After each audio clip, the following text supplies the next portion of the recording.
శ్రేష్టతకు కొన్ని ప్రమాణాలుంటాయి. ముఖ్యంగా ఏమిటంటే వారు సర్వదా శ్రేష్టతనే కోరుకోవలసి ఉంటుంది. ఈ కార్యాన్ని పూర్తి చేయడానికి వాసుకి శ్రేష్ఠ భాగాన్నే మీరుండాలి. అదే శ్రేష్ఠతకు ప్రమాణమైతే మేము వాసుకి శిరస్సు వైపు వెళ్ళటకు అంగీకరిస్తున్నాం.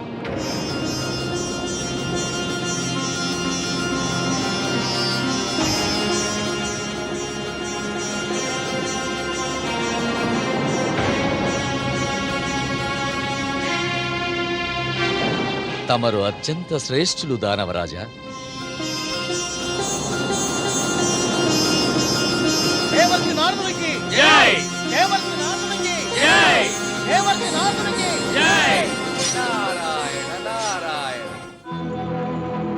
దానవ వీరుల అజ్ఞానము నారదలీలా వినోదము అవివేకముపై వివేకము సాధించెను మరో విజయము సాగర మదనం పోరులో తలపడెను ఇరు వర్గాలు దేవుడు నడిపే క్రీడలో దేవతలే విజేతలు. మూర్ఖుడా, వాసుకి ముఖభాగమును ఎంచుకుంటే ఏమి జరుగుతుందో? అతడి ముఖములో వెలువడే విషజ్వాలలు మిమ్ములను చుట్టుముట్టి భస్మీపటలం చేస్తాయి. దేవతలు మహాచతురులు, ఇక నారదుడు వారికంటే చతురుడు. అతడు మిమ్ములను శ్రేష్ఠులని మిమ్ములను ప్రశంసించి మిమ్ములను మాయలో పడవేశాడు.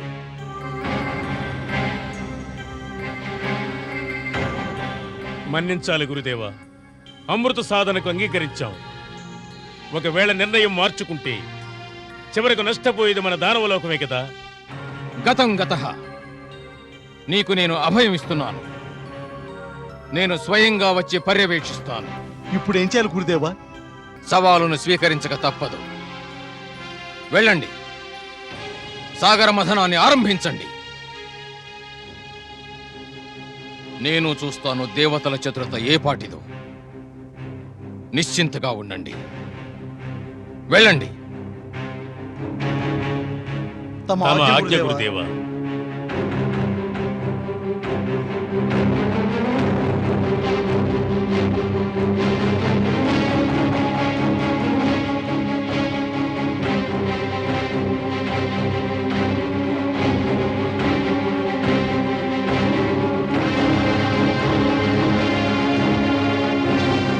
స్వరభాను,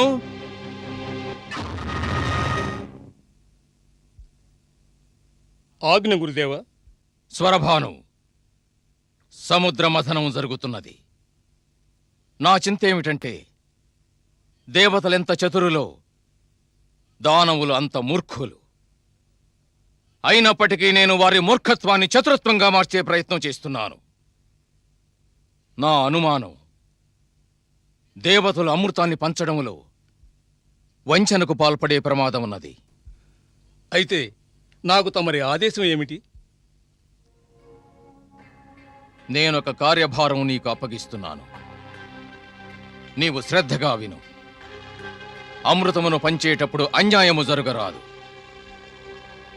ఎంత అమృతము దేవతలకు చెందితే అంతే భాగం దానవులకు చెందాలి.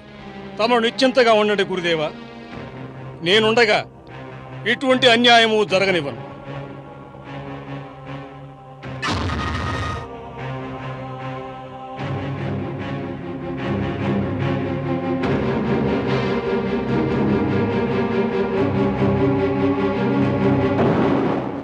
పక్షిరాజా, మంధర పర్వతాన్ని తీసుకుని సముద్ర మధ్య భాగాన చేర్చు.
దేవేంద్ర, మందర పర్వతము సముద్రతలంపై నిలువజాలదు.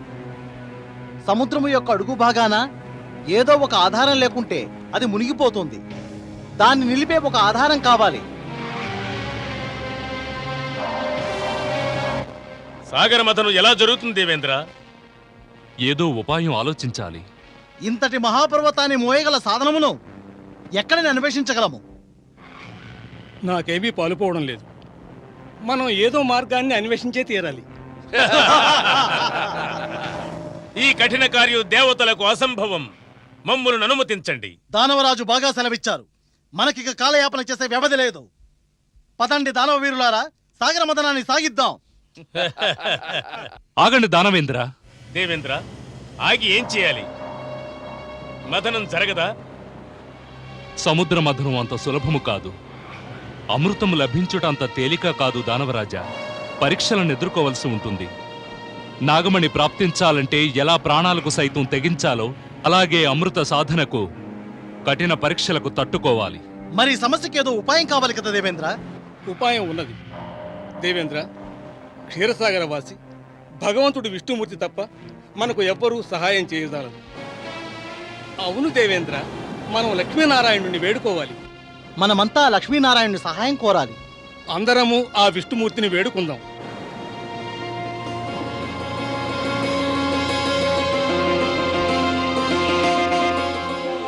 దేవి, వారి హాహాకారాలు విన్నావా?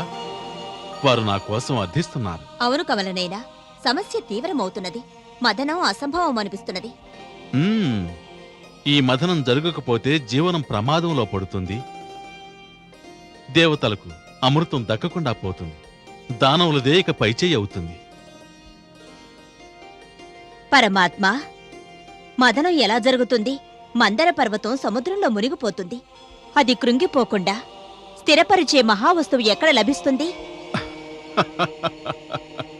ప్రియా, నేను ధరిత్రీ జీవన పాలకుడను. ధరిత్రీ జీవనాన్ని రక్షించటం నా కర్తవ్యం. నేను మందరాచలాన్ని నా మూపురాన ధరిస్తాను. తమరా మందరగిరిని మూపరాన భరిస్తారా? అవును ప్రియా, నేను కూర్మ రూపాన్ని ధరిస్తాను. అదే నా కూర్మ అవతారం, నా రెండవ అవతారం.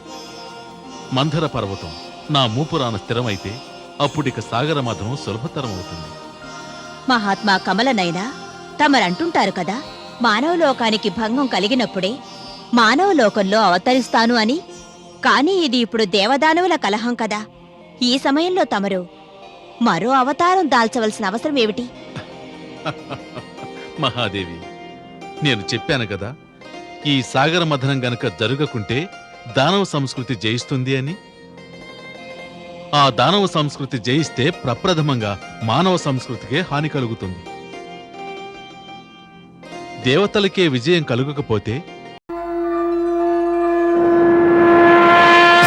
విష్ణుపుర